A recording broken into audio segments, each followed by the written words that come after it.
ગુજરાતની ભાજપ સરકારે પહેલા ધમણ એક મિત્રની કંપનીનું માર્કેટિંગ કરવા માટે લોકોની જિંદગીને જોખમમાં મૂકી છે અને આજે ફરી N95 માસ્કના વિતરણના નામે લોકોને લૂંટવામાં આવી રહ્યા છે. ગુજરાત સરકારનું સાહસ Gujarat medical services corporation limited જે સરકારની કંપની છે એના દ્વારા આખા ગુજરાતમાં તમામ મેડિકલ ઇક્વિપમેન્ટ અને મેડિકલ પાર્ટ્સને જે પણ સાધનો ખરીદવાના થાય, એસેસરી ખરીદવાની થાય એની કિંમતો તય કરવામાં આવે છે. અને આજ ગુજરાત મેડિકલ સર્વિસીસ કોર્પોરેશન લિમિટેડે 30 માર્ચે એટલે કે જ્યારે આખા દેશમાં લોકડાઉન હતું એવા સમયે આ N95 માસ્કની કિંમત 49.60 રૂપિયા નક્કી કરી હતી. અને આજે આખા ગુજરાતમાં આ ભાજપની સરકાર મુખ્યમંત્રીએ જાહેરાત કરી હતી એ મુજબ આ N95 માસ્ક 65 રૂપિયામાં વેચી રહી છે. 49 રૂપિયામાં ખરીદેલો N95 માસ્ક 65 રૂપિયામાં ગુજરાતની જનતાને વેચવામાં આવે છે. આ 15 રૂપિયાનો નફો કોના માટે? આ 15 રૂપિયાનો નફો કોણ લે છે? આ કઠિન સમયમાં લોકોને મદદ કરવાની હોય, માસ્ક પરનો GST માફ કરીને લોકોને સસ્તો માસ્ક આપવાનો હોય, એના બદલે આ સરકાર એક માસ્ક પર 15 રૂપિયાનો નફો કરી રહી છે. આ ગુજરાતની જનતાના ખિસ્સામાંથી પૈસા લૂંટી રહી છે.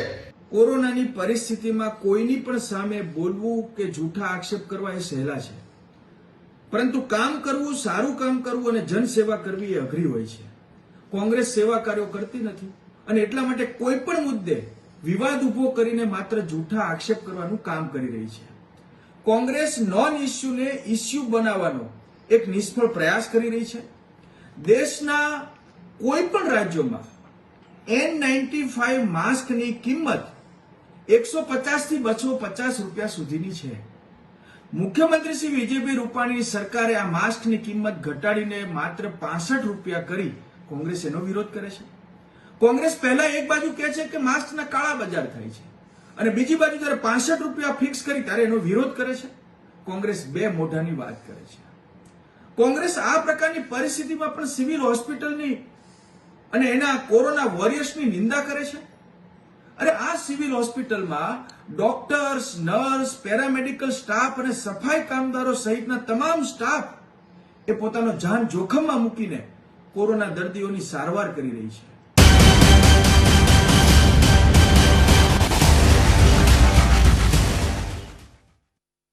તો રાજ્યમાં કોરોના સમયમાં પણ રાજનીતિ થઈ રહી છે. તે જ સંદર્ભે આજની આ ચર્ચામાં આગળ વધીશું. સૌપ્રથમ વિવાદ આવ્યો ધમણ વેન્ટિલેટરનો. તે વિવાદ હજી શમવાનું નામ નથી લેતો. ત્યાં તો N95 માસ્કનું જે વેચાણ રાજ્યમાં દરેક અમૂલના કાઉન્ટરો પર થઈ રહ્યું છે તે મામલે કોંગ્રેસ દ્વારા રાજ્ય સરકાર પર આક્ષેપ કરતા કહ્યું કે રાજ્ય સરકાર માસ્કના વેચાણમાં પણ નફાખોરી કરી રહી છે, જ્યારે ભાજપનું કહેવું છે કે કોંગ્રેસ બે મોઢાની વાત કરી રહી છે.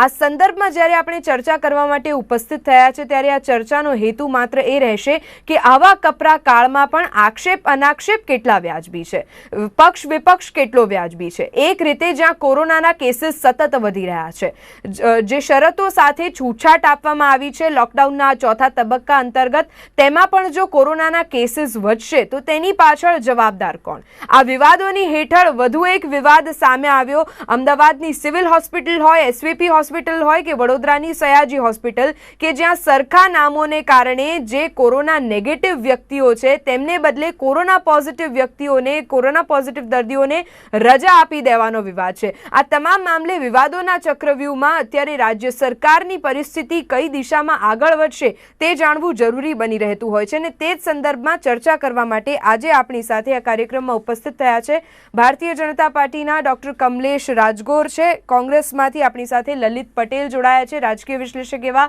રાજેશ ઠાકર. આપ ત્રણેયનું સ્વાગત કરું છું. રાજ્યમાં એક તરફ કોરોનાના વધતા કેસીસ છે, બીજી તરફ આક્ષેપ અનાક્ષેપ છે. સૌપ્રથમ આજે આ આક્ષેપનો જે શરૂઆત કરવામાં આવી છે કોંગ્રેસ દ્વારા કરાઈ છે, ત્યારે સૌપ્રથમ કોંગ્રેસ પાસેથી જાણીશું અને તેમની પાસેથી એ જાણવાનો પ્રયાસ કરીએ. લલિતભાઈ, અત્યારની પરિસ્થિતિથી આપણે સૌ વાકેફ છે, તે સંદર્ભમાં પાછો નવો એક વિવાદ ઉદ્ભવે છે વેન્ટિલેટર બાદ N95 માસ્કનો. અને હવે આ વિવાદમાં કોંગ્રેસ દ્વારા જે મુજબનો આક્ષેપ કરવામાં આવ્યો છે કે 49 રૂપિયામાં ખરીદી કરવામાં આવેલું N95 માસ્ક જે અમૂલના કાઉન્ટર પર 65 રૂપિયામાં વેચાય છે. બીજી તરફ ફાર્મા એસોસિએશનનું કહેવું જે સામે આવી રહ્યું છે કે આ માસ્ક હલકી ગુણવત્તાનું છે. આપની પાસે હજી કયા મુદ્દાઓ છે કે જે આપ સરકાર સમક્ષ મૂકવા માંગી રહ્યા છો? જે આ મુદ્દો સરકારે જાતે જ ઉપસ્થિત કરેલો છે. અમે તો જસ્ટ પ્રજાનું ધ્યાન દોરીએ છીએ કે જે માસ્ક ગુજરાત સરકાર ખરીદી 49 રૂપિયામાં કરતી હોય અને પ્રજાને 65 રૂપિયા વેચવામાં, પ્રજા 65 રૂપિયા એ ખરીદે અને એ પણ માત્ર અમૂલના પાર્લર પરથી જ મળે છે, બીજે ક્યાંય હજુ ડિસ્ટ્રીબ્યુશન વ્યવસ્થા પણ નથી. તો અત્યારની આવી પરિસ્થિતિમાં પ્રજાની સહાય કરવાની જગ્યાએ પ્રજા પાસેથી જ નફાખોરીની, પ્રજાને સબસિડી આપીને સબસિડાઇઝ માસ્ક આપવા જોઈએ.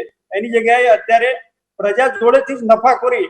આ તો કેવો ને, સરકારે આ મામલે એકદમ ગંભીરતાથી વિચારવું જોઈએ અને સબસિડાઇઝ માસ્ક આપવા જોઈએ, નહીં કે એની ઉપર પાછા 30 થી 40% જેટલો નફો કરવો જોઈએ. ઓકે લલિતભાઈ, અત્યારે આપ જે કહી રહ્યા છો અને અત્યારે કોંગ્રેસ પાર્ટી જે રીતે આક્ષેપ લગાવી રહી છે કે પ્રજાને અત્યારે જે કિંમત આપવામાં આવી રહી છે, જે કિંમતે માસ્ક વેચાણ થઈ રહ્યું છે તેનામાં પણ હજી સબસિડી આપવાની જરૂર છે, ન કે તેનામાં કોઈ પણ પ્રકારનો નફો જોવાની જરૂર છે. તો આ પહેલા જ્યારે કોંગ્રેસ દ્વારા એવો આક્ષેપ કરવામાં આવ્યો હતો કે બજારમાં N95 માસ્કની કાળાબજારી થઈ રહી છે, તેના કરતાં તો જે સરકાર દ્વારા સુવિધા કરવામાં આવી છે શું તે પ્રજા માટે હિતમાં નથી? કાળા બજારને તો સરકારનું પહેલું કામ છે કાળા બજાર પર પ્રતિબંધ, કાળા બજારને અટકાવવાનું. હવે આ સરકાર જ એના પરિપત્રના સંદર્ભમાં જો આ બનવું જોઈએ તો આ તો કાળા બજારનો રોલ, સરકાર ખુદ એ રોલમાં આવી ગઈ. અત્યારે સરકારને જો વસ્તુ 50 રૂપિયામાં ખરીદી હોય અને એ 65 રૂપીસમાં પ્રજાને વેચતું હોય તો એ તો જે કાળા બજારની વ્યાખ્યા શું છે? ઓકે, સંદર્ભમાં આપણે ચર્ચા ડોક્ટર કમલેશ રાજગોર આપની પાસેથી પણ જાણી લઈએ. હજી વેન્ટિલેટરનો વિવાદ શમ્યો નથી, ત્યાં N95 માસ્ક પર વિવાદ સર્જાયો હોય અને તેના સંદર્ભમાં કેમિસ્ટ એસોસિએશનનું પણ કહેવું છે, કેમિસ્ટ એસોસિએશનના પણ વડા દ્વારા કહેવામાં આવ્યું છે કે આ માસ્ક હલકી ગુણવત્તાવાળું છે. અને આક્ષેપ જે કોંગ્રેસે લગાવ્યો કે 49 રૂપિયાની જ્યારે પડતર કિંમત હોય ત્યારે 65 રૂપિયામાં શા માટે વેચવું પડે પ્રજાને?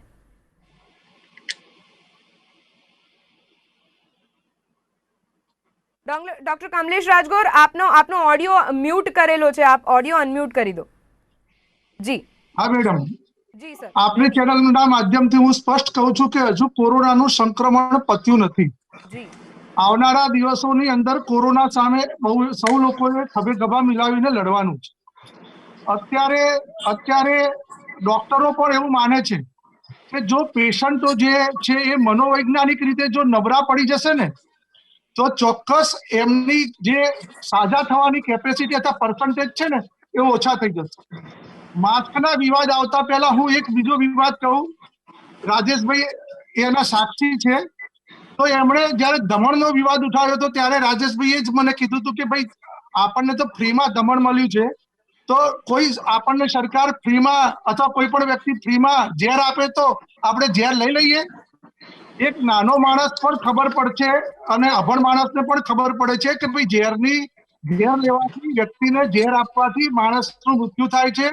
આ દમણ ઝેર નથી, આ ઝેર કરતા સારી કન્ડિશનની વસ્તુ છે. ઝેરની સાથે સરખાવવું એ એમની કેટલી કોઈ લોકોની માનસિક પ્રકૃતિ કેટલી હદ સુધીની છે કે એક ઓક્સિજન આપે છે, એક પ્રાણ તત્વ પૂરું પાડે છે. કદાચ કેપેસિટી ઓછી છે પરંતુ એને ઝેર સાથે સરખાવવું એટલે માનસિક રીતે જો માણસને આપણે અત્યારે નેગેટિવ વાત કરીને મનોવૈજ્ઞાનિક રીતે હું માનું છું કે જો લોકોને પેનિક કરીશું તો ચોક્કસ આવનારા દિવસોની અંદર આપણે ક્યાંક ને ક્યાંક સમાજનું નુકસાન કરીશું. હવે N95 ની માસ્કની વાત કરું તો N95 માસ્કની અંદર જ્યારે સરકારે જાહેરાત કરી કે 65 રૂપિયામાં મળશે અને 3 લેયર માસ્ક 5 રૂપિયામાં મળશે, ત્યારે હું આપના માધ્યમથી સ્પષ્ટ કહું છું કે સામાન્ય પ્રજાએ ક્યારેય N95 માસ્ક લેવાની બિલકુલ જરૂર નથી. સ્પષ્ટ કહું છું, સામાન્ય પ્રજાએ N95 માસ્ક જે મેડિકલ છે અથવા ફ્રન્ટ વોરિયર્સ છે અથવા ક્યાંક જરૂર છે એ લોકોને લેવાની જરૂર છે.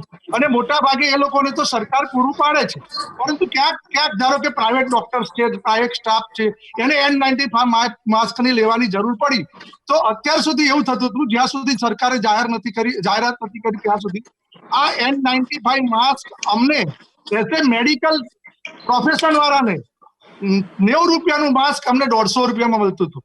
આ પહેલા જાહેરાત કરી એની અગાઉની વાત કરું છું. હવે જેવી જાહેરાત થઈ સરકાર દ્વારા કે આ માસ્ક આપણે 65 રૂપિયામાં મળશે, એટલે તરત જ જે લોકોએ કાળાબજારી હતી અને જે લોકોએ સંગ્રહી રાખ્યા હતા માસ્ક, એ લોકો જ કહેવા માંડ્યા કે સાહેબ હવે પછી અમારા માસ્ક નહીં વેચાય, એટલે N95. અને એ લોકો જયારે અમને 150 બી આપતા હતા ને, ત્યારે એવું કહેતા હતા એક નહીં, તમે 25 માસ્ક, 100 માસ્ક અથવા 150 માસ્ક નો જથ્થો લો, ત્યારે હું તમને ભાવ ઓછો કરી આપું. હવે એ લોકો જેવું કહેવા માંડ્યા છે કે સાહેબ 65 તો 65 અમારા માસ્ક તમે લઈ લો. અને આ રીતે જે કાળાબાજારીની સામે લડવા માટે સરકારે જે કામ કર્યું એ કદાચ પોઝિટિવ થઈને બહાર આવ્યું. હવે સાદા માસ્કની વાત છે તો એ તો 5 રૂપિયાનું એમણે કીધું છે, કદાચ 5 રૂપિયાને પરિવર્તન થઈને જે બી માસ્ક જેમાં થતું હશે અથવા GST લાગતો હશે, પરંતુ એમાં બહુ મોટો તફાવત નથી પબ્લિકને જે માસ્ક ખરીદવાનું છે એની. જે લોકોને કદાચ આમાં પણ કંઈક નાનું મોટું ખોટું લાગતું હોય તો લોકો સીધા પેનિક ના થાય. હું એમ કહું છું કે હકારાત્મક વિપક્ષની તમે ભૂમિકા ભજવો. બે હાથ જોડીને વિનંતી કરું છું. રાજસ્થાનની અંદર જે રીતે અમારી સરકાર અત્યારે વિપક્ષ તરીકે કામ કરે છે, દિલ્હીમાં જે રીતે કામ કરે છે એ રીતે હકારાત્મક વાત કરો. હા, ચોક્કસ ક્યાંક નાની ત્રુટિ હોય તો અમને સમજાવો, પરંતુ દમણ જેવાને ઝેર સાથે સરખાવી દેવું અને માસ્કમાં 15 ધમણની રૂપિયા આપણે વાત કરી, okay understood doctor Kamlesh Rajgor, ધમણની આપણે વાત કરી, તે સંદર્ભમાં આપણે N95 માસ્કની પણ વાત કરી. અને આની સાથે સાથે હવે સવાલ એ થાય છે કે જ્યારે આટલા દિવસ પછી લગભગ લોકડાઉનને આંશિક છૂટછાટ મળી ત્યારબાદથી આ એક પ્રાવિધાન કરવામાં આવ્યું છે કે અમૂલના કાઉન્ટર પર N95 માસ્ક અથવા તો 3 લેયર માસ્ક જે વેચાણ થશે તેના પહેલા તો કાળાબજારી થતી જ હતી. એટલે ક્યાંક કોંગ્રેસનો આક્ષેપ જે છે તે આક્ષેપ નથી, હકીકત છે. આજ 5 રૂપિયાનું માસ્ક જે અત્યારે અમૂલના કાઉન્ટર પર વેચાય છે તેના 20 થી 25 રૂપિયા લોકોએ ચૂકવેલા છે. અને આ સંદર્ભમાં જે 65 રૂપિયાનું માસ્ક અત્યારે અમૂલના કાઉન્ટર ઉપર વેચાય છે તેના 200 રૂપિયા જેટલા લોકો ચૂકવી રહ્યા હતા. આની સાથે સાથે ચર્ચામાં આગળ વધતા વાત કરીશું. રાજેશ ઠાકર આપણી સાથે જોડાયેલા છે. કોરોનાનો આંકડો એક તરફ સતત વધી રહ્યો છે રાજેશજી, તેની સાથે સાથે હવે વિવાદોમાં ધમણ બાદ માસ્ક ઉમેરાયું છે. આવા વિવાદોને કારણે આપણે એ નથી ભૂલવાના કે કોરોનાના આંકડાઓ સતત વધી રહ્યા છે. આપણે તેને ઓછા કરવા પાછળ ધ્યાન આપીશું કે આવા વિવાદો પાછળ ધ્યાન દોરાશે? કોરોનાના આંકડા ઓછા કરવા પાછળ તો સરકાર વિશેષ એક્સરસાઇઝ કરી જ રહી છે. કારણ કે એમણે એમની ડિસ્ચાર્જિંગ પોલિસીથી માંડીને એમની ટેસ્ટિંગ પોલિસી જે પહેલા લોકડાઉનમાં હતી સરકારની, એ પોલિસી બીજા લોકડાઉનમાં નથી રહી, બીજા લોકડાઉનની પોલિસી ત્રીજા લોકડાઉનમાં નથી રહી. કમલેશભાઈએ જે મારો રેફરન્સ ટાંક્યો એ આજથી 2 કે 3 દિવસ પહેલાની ડિબેટનો રેફરન્સ લઈ અને વાત કરી હતી. એટલે એના રેફરન્સમાં હું એમાં જવાબ નહીં આપું, કારણ કે જે તે ડિબેટમાં એનું ડિસ્કશન થઈ ગયેલું છે એટલે વિષયાંતર થશે. એમણે પોતે જ કન્ફ્યુઝ થયા છે. એમણે એમ કીધું પહેલા કે N95 માસ્કની જરૂરિયાત પ્રજાને છે જ નહીં. જો પ્રજાને છે નહીં તો અમૂલના પાર્લર ઉપર મોટી જાહેરાત કરી અને અમે પ્રજાની સેવા કરતા હોય એવી રીતે ઉપલબ્ધ કરાવવાની જરૂરિયાત શું હતી? અને જો N95 માસ્ક જો પ્રજાને જરૂર નથી તો એ માસ્કને તમામ અમૂલ પાર્લર ઉપર વેચવાના બદલે માત્ર મેડિકલ અને પેરામેડિકલ સ્ટાફને મફતમાં આપવાની પૈસા માટે થતી નથી. બીજી વસ્તુ એ છે કે એમણે ચિંતા કરી સ્વીપર્સની, પેરામેડિકલ સ્ટાફની, મેડિકલ સ્ટાફની. હું આ ફિલ્ડમાં છું એટલે મને ખબર છે કે અત્યારે જે ગાઈડલાઇન્સ છે સરકારની, એ ગાઈડલાઇન્સના કારણે એક તરફ પ્રાઇવેટ દવાખાનાઓ છે એ પ્રી ઓપરેટિવ કોવિડ ટેસ્ટ પહેલા બહુ જ આસાનીથી થતા હતા. હવે પ્રી ઓપરેટિવ કોવિડ ટેસ્ટ પણ થતા નથી. અને હોસ્પિટલ જો કોવિડ ટેસ્ટ વગર ઓપરેટ કરે પેશન્ટને અને પાછળથી એ પોઝિટિવ નીકળે તો હોસ્પિટલને 14 દિવસ સુધી બંધ કરી દેવી પડે, કારણ કે ડોક્ટર્સને બધો સ્ટાફને બધા એને ક્વોરન્ટાઇન થવું પડે. એટલે એની અંદર પણ એમ કે સરકારે ટેસ્ટિંગ જે પોલિસી હતી એની અંદર જે જરૂરિયાત છે, જે ડોક્ટર પોતે પ્રિસ્ક્રાઇબ કરીને આપે છે તે છતાં કોવિડ ટેસ્ટ થતા નથી. અને પછી વાત એવી આવે છે કે પ્રાઇવેટ હોસ્પિટલ પેશન્ટને દાખલ નથી કરતી. એટલે આ એક કન્ફ્યુઝન પોલિસી છે. એની વચ્ચે N95 નો જે વિવાદ આવ્યો છે, તો વિવાદ ક્યારે પણ પ્રશ્ન આવે, આપણે લડાઈ બધાએ ભેગા થઈને જ લડવાની છે. ભેગા થઈને લડવાની છે એટલા માટે જ ત્યારે કોઈકને કોઈ ત્રુટિ દેખાય તો ત્રુટિ તરફ તમારું અંગુલી નિર્દેશન કરે, જ્યારે તમારી તરફ આંગળી ચીંધે ત્યારે તમે એ આખા યુદ્ધને પરાસ્ત કરી દેવા માટેની એક યોજના છે, એ રીતે એને નહીં લેવું જોઈએ. તમારી દાખલા તરીકે 49 રૂપિયાના 61 પૈસાની ખરીદી છે તો 65 રૂપિયામાં સરકાર કરવાય, અને કાળા બજારી શબ્દ ના વાપરીએ પણ નફાખોરી તો વપરાય ને. તમે 15 રૂપિયાનો નફો શેના માટે લો છો? એક બાજુ તમે પ્રજા પાસેથી 100 રૂપિયા અને બધું લઈને પીએમ કેર ફંડ ભેગું કરો છો, તો પીએમ કેર ફંડનો ઉપયોગ ક્યાં થશે?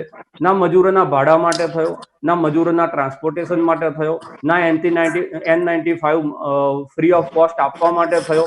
તો પીએમ કેર ફંડનો ઉપયોગ ક્યાં કરવાનો છે તમારે? એટલે સવાલો બીજી વસ્તુ એ છે કે આજે હાઈકોર્ટે પોતે જ એક બિલકુલ આ સંદર્ભમાં માણસ તરીકે સારવાર થાય, આનાથી વધારે ગંભીર અને આનાથી વધારે સંવેદનશીલ ટિપ્પણી કોઈ હોઈ ના શકે. હવે હાઈકોર્ટ તો કોઈ પાર્ટી છે નહીં, નથી એ કોંગ્રેસ કે નથી એ રાજેશભાઈ, એટલે હાઈકોર્ટે પોતે પણ આ ટિપ્પણી કરી છે. અને સિવિલની અંદર દર 2 દિવસે જે એક નવો કિસ્સો પ્રકાશમાં આવી રહ્યો છે, એ પેશન્ટના મૃત્યુ થયા પછી એને જાણ ન કરવાની વાત હોય, પેશન્ટ 2 દિવસ સુધી એની ડેડ બોડી અને બાજુના કોઈ પેશન્ટે ધ્યાન દોર્યું હોય ત્યારે ખબર પડે કે આ પેશન્ટ એક્સપાયર થઈ ગયેલું છે. એ સિવાય સ્ટાફ, એસડીવીપી ના સ્ટાફે બી હડતાલ કરવી પડી છે, પેરામેડિકલ સ્ટાફે પણ પોતાના પ્રશ્નો માટે સ્ટ્રાઇક કરવી પડી છે.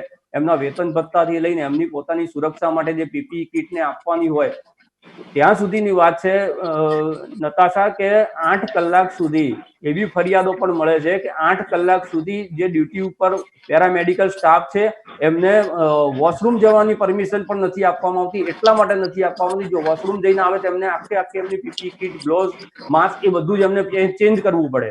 એટલે એમને ફરજ પાડવામાં આવે છે કે 8 કલાક સુધી લોકો વોશરૂમમાં પણ ના જાય. તો આ બધી પરિસ્થિતિ વચ્ચે કોરોનાની ચિંતા કરીને જે લોકો પ્રશ્નો ઉઠાવે છે, તમારી સિસ્ટમને બહેતર કરવા માટે પ્રશ્નો ઉઠાવે છે. આ તો કેવું છે કે ભાઈ રામના નામે પ્રશ્ન ઉઠાવ્યો છે કે આસ્થા છે એટલે નહીં બોલવાનું, સર્જિકલ સ્ટ્રાઇકના નામે કોઈ પ્રશ્ન ઉઠાવ્યો છે કે તો દેશ પ્રેમની વાત છે એટલે નહીં બોલવાનું.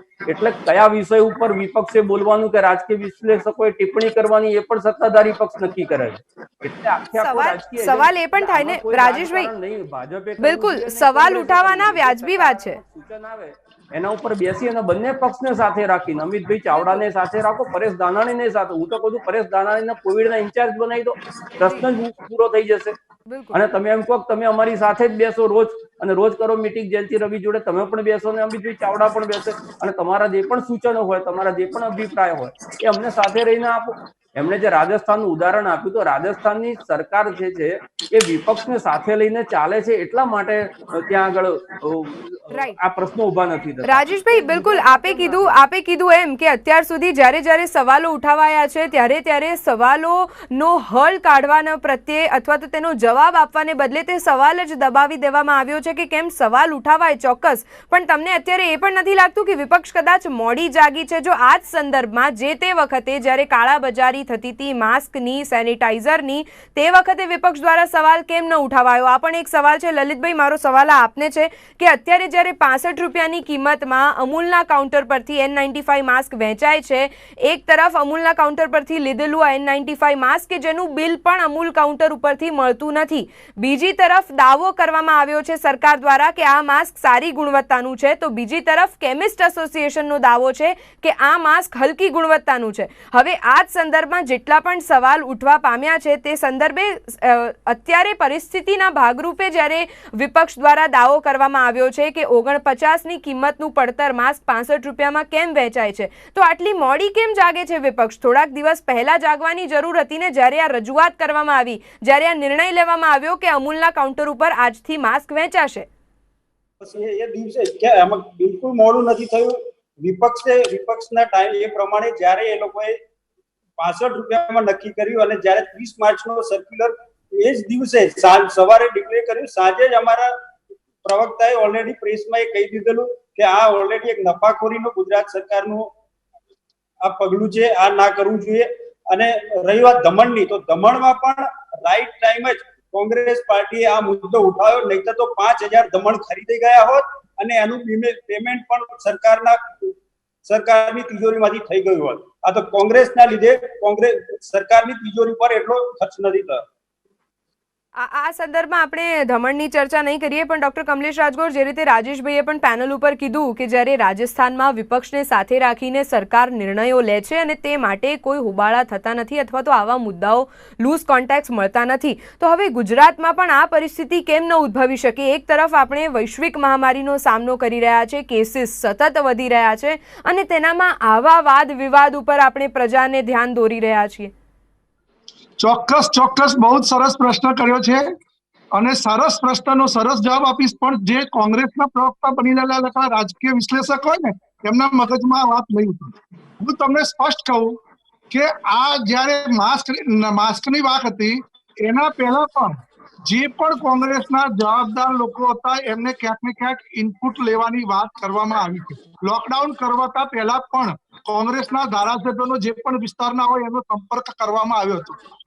એક સત્તાવાર રીતે કોંગ્રેસના નેતાને કોવિડની સેવા કરવાની તક આપવામાં આવી તો એ કે મને આમાં તો તબીબ હોવા છતાં પણ, નિષ્ણાત તબીબ હોવા છતાં પણ એમણે એમ કીધું કે ના આમાં તો મને ખબર ના પડે એમ કરીને એ છટકી જાય છે. માત્ર કોંગ્રેસ સવારે ઉઠે છે એટલે ક્યાંક ને ક્યાંક, અને હું તમને કહું દમણનો વિવાદ ચાલતો હતો ત્યારે જ મને ખબર પડી ગઈ હતી કે N95 નો માસ્ક નો આ વિવાદ આવવાનો છે. એટલે એ લોકો દરરોજ સવારે ઉઠીને એક જ વસ્તુ જોવે છે કે પેલું પાણીમાંથી પૂરા કાઢવા અને પૂરા કાઢીને લોકોને પેનિક કરવું, અને લોકોને પેનિક કરવું ને એમના જે મરતિયા જે લોકો તટસ્થ માણસો હોય છે એ પણ અત્યારે એ નથી વિચારતા કે હકારાત્મક કંઈક ને કંઈક કરો. એમને હજુ ખબર નથી કે અમે કેટલા લોકોનો સંપર્ક કર્યો છે હકારાત્મક રીતે, વિપક્ષના લોકોનો પણ, પરંતુ એ લેટર એમને ખબર ના હોય એટલે નથી. બિલકુલ આપને અટકાવતી નથી, પણ મારા સવાલમાં એક ઉમેરો કરું છું.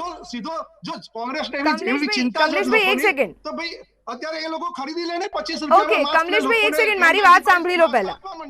ઓકે, કોંગ્રેસ માટે સારામાં સારો અવસર છે પ્રજાની વચ્ચે જવાનો, તો એકદમ ઓછા ભાવે લઈને આપી દે.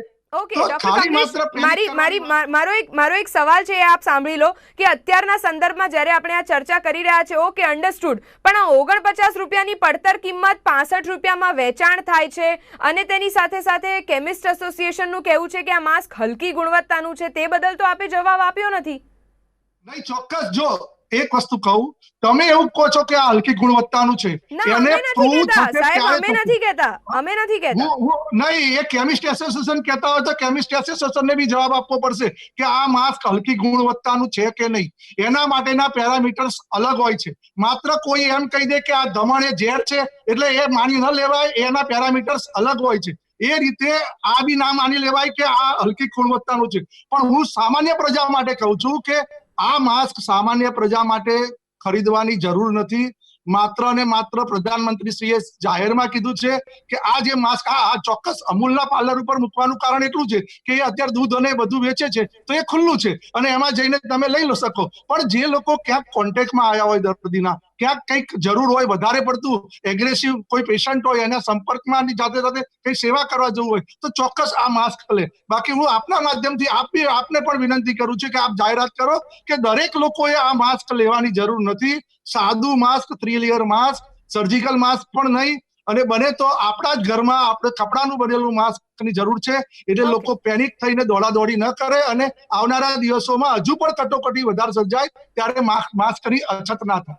ઠીક છે રાજેશભાઈ, મારો સવાલ આપને રહેશે કે એક તો સીધો આક્ષેપ ડોક્ટર કમલેશ રાજગોરે પોતાના નિવેદન શરૂ કરતા પહેલા જ એવું કહી દીધું છે કે કોંગ્રેસના પ્રવક્તા બનીને બેઠેલા રાજકીય વિશ્લેષક, તેનો જવાબ આપ આપની રીતે આપશો જ, પણ તેની સાથે સાથે હવે એક તબીબ તરીકે પણ ડોક્ટર કમલેશનું કહેવું છે કે N95 માસ્ક સામાન્ય લોકોએ ખરીદવાની જરૂર નથી. જો જરૂર નથી તો અમૂલના કાઉન્ટર ઉપર શા માટે તેને વેચાણમાં મૂક્યું છે? તો તેની સાથેનો જવાબ, તેની સામેનો તેનો જવાબ છે કે અત્યારે જે સંદર્ભમાં ચર્ચા થઈ રહી છે કે ઇઝી એક્સેસમાં આ માસ્ક મળી રહે તે માટે અમૂલના કાઉન્ટર પર વેચાણ છે, પણ 49ની પડતર કિંમતનું 65 રૂપિયામાં વેચાણ કેમ, તે બાબતનો જવાબ હજી નથી મળ્યો. આ બાબતે આપની કોઈ ટિપ્પણી રાજેશભાઈ? એટલે કમલેશભાઈને દમણનું ઝેર થોડું વધારે ચડી ગયું છે, એટલે કોરોનાની ટ્રીટમેન્ટ પહેલા થોડી એમની રસી હમણાં લઈ લેવી જોઈએ. કારણ કે જે એ ડિબેટની વાત કરે છે, એ ડિબેટની અંદર વેન્ટિલેટરના તમામ ટેકનિકલ નો હાઉસની મેં વાત કરી હતી, એની પરમિશન ક્યાં અને કેવી રીતે હોઈ શકે એની મેં વાત કરી હતી. એ પોતે વેન્ટિલેટર સાથે કામ કરતા નથી, કારણ કે આયુર્વેદિક ડોક્ટર છે, એલોપેથીના ડોક્ટર છે નહીં. અને તે છતાં એમણે એ દિવસે પણ એક પણ ટિપ્પણી વેન્ટિલેટરને લઈ અને વેન્ટિલેટરના પેરામીટર્સને લઈ કે મેઇન વેન્ટિલેટર કેવી રીતે કામ કરે છે અને આ ઓક્સિજન સપ્લાય મશીન જેને અમે વેન્ટિલેટર કરીને પોતાનું અજ્ઞાન છતું કરી રહ્યા છે એ કેવી રીતે કામ કરે છે, બેની વચ્ચે આસમાન જમીનનો ફેર છે. એટલે જે લોકો આ સિસ્ટમની સાથે જોડાયેલા છે કે સિસ્ટમ સાથે કામ કરતા હોય સમજી શકે. બીજી એમણે જે વાત કરી કે એક ડોક્ટરની એમને નહીં ખબર હોય, એ જે ઓર્થોપેડિક સર્જનની વાત કરી રહ્યા છે, ઓર્થોપેડિક સર્જનને તમે આપનું મંતવ્ય થોડુંક ટૂંકાવી દેશો, આપણી પાસે સમયનો અભાવ છે અને ડોક્ટર કમલેશ રાજગોર કંઈક સ્પેસિફિકેશન આપવા માંગે છે એટલા માટે. એટલે એમણે જે બે મેઇન વાત કરી કે જેમને ઉપયોગમાં તમારે લેવાના, તમારા ઉપયોગમાં આવે એવા કોઈ ડોક્ટરને તમે બોલાવો. હવે આયુર્વેદિક ડોક્ટર હોય તો અત્યારે આયુષની ટ્રીટમેન્ટ કરી શકે, પણ ઓર્થોપેડિક સર્જનને તમે કોવિડની ટ્રીટમેન્ટ આપો તો એ તમારું મિસકોમ્યુનિકેશન કહેવાય. એક બીજી વાત એ હતી. અને ત્રીજી વસ્તુ એ છે કે એમણે એમ કીધું કે આમાં નફાખોરી સરકારે કરી છે તો એ સ્વીકારે છે, કારણ કે એને નકારતા નથી. 49 નો 65 વેચાય છે. બીજી બાજુ એ કહે છે કે કોંગ્રેસ 20 રૂપિયામાં ખરીદી લે અને વેચે. જો કોંગ્રેસે જ માંસ મફતમાં વેચવાના હોય, કોંગ્રેસે જ મજૂરોના ભાડા ચૂકવવાના હોય તો ભારતીય જનતા પાર્ટી સરકારમાં શેના માટે બેઠી છે? રાઈટ, ઓકે, સૌથી રાઈટ, કોની? સરકારની. ઠીક છે, ઠીક છે. ડોક્ટર કમલેશ રાજગોર, આપ ટૂંકમાં, બિલકુલ બિલકુલ સર. રાજેશભાઈ, આપની પાસે સમયનો અભાવ છે એટલા માટે ટૂંકમાં ડોક્ટર કમલેશ, ટૂંકમાં આપનું નિવેદન પૂર્ણ કરશો. નહીં, ચોક્કસ. જો કોઈ પણ જાતનું પોઝિટિવ સજેશન હોય તો અમને તમે, આપણે સંપર્કમાં જ છીએ. કોઈ પણ જાતની કદાચ મનભેદ ન થાય, મતભેદ હોઈ શકે છે પણ મનભેદ ના થાય, એટલે કોઈ પણ જાતનું સજેશન હોય તો ભારતીય જનતા પાર્ટીના પ્રવક્તા તરીકે મને પણ આપી શકો છો, બીજા પણ આપી શકો છો. પણ લોકો પેનિક ના થાય. લલિતભાઈ એકદમ ટૂંકમાં આપનું નિવેદન. બિલકુલ લલિતભાઈ. અત્યારે સમાજની અંદર. જી સર, જી ડોક્ટર કમલેશ, આપણી પાસે સમય સાચે ઓછો છે. લલિતભાઈ આપ બોલો. હું બે આપણે વિનંતી કરું છું કે માત્ર પેનિક થાય એવી વાતો ના કરો. હકારાત્મક વિપક્ષ તરીકે તમે આવો અને હકારાત્મક રાજકીય વિશ્લેષણ તરીકે તમે આવો તો ચોક્કસ દેશનું ભલું થશે. Right sir. લલિતભાઈ એકદમ ટૂંકમાં. એકદમ ડોક્ટર સાહેબે જે કીધું, હકારાત્મક વિરોધ પક્ષની ભૂમિકામાં છીએ. કોંગ્રેસ પાર્ટી એકદમ હકારાત્મક વિરોધ પક્ષ, અત્યારે વિરોધ પક્ષમાં જ છે. પણ એક સંકલનની જરૂર છે ગુજરાત સરકારને. એમનો એક અધિકારી એક ડિપાર્ટમેન્ટમાં ગુજરાત મેડિકલ સર્વિસ કોર્પોરેશન અને સીએમઓ બંને વચ્ચે સંકલન નથી. સિવિલ હોસ્પિટલના સુપ્રિન્ટેન્ડન્ટ એવું કહે છે કે દમણ વેન્ટિલેટર નથી અને બાકી બધા પ્રિન્સિપલ સેક્રેટરી એવું કહે છે કે દમણ બરાબર છે. એટલે જરૂરિયાત છે અત્યારે આવા સંજોગોમાં સરકારને એકબીજા ડિપાર્ટમેન્ટ સાથે સંકલન કરવાની. અત્યારે જો એ ઓકે હોય તો આ પ્રોબ્લેમ સોલ્વ નથી.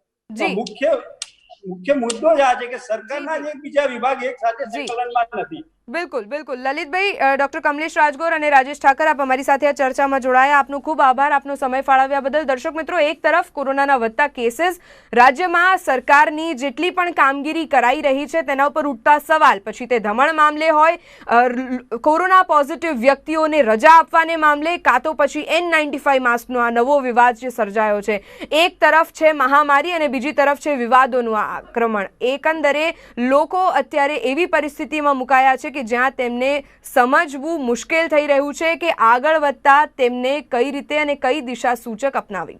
આજની આ ચર્ચામાં હાલ બસ આટલું જ. આવા ઘણા બધા વિષયો લઈને અમે આપની સમક્ષ ઉપસ્થિત થઈશું. ત્યાં સુધી મને આપશો રજા. નમસ્કાર.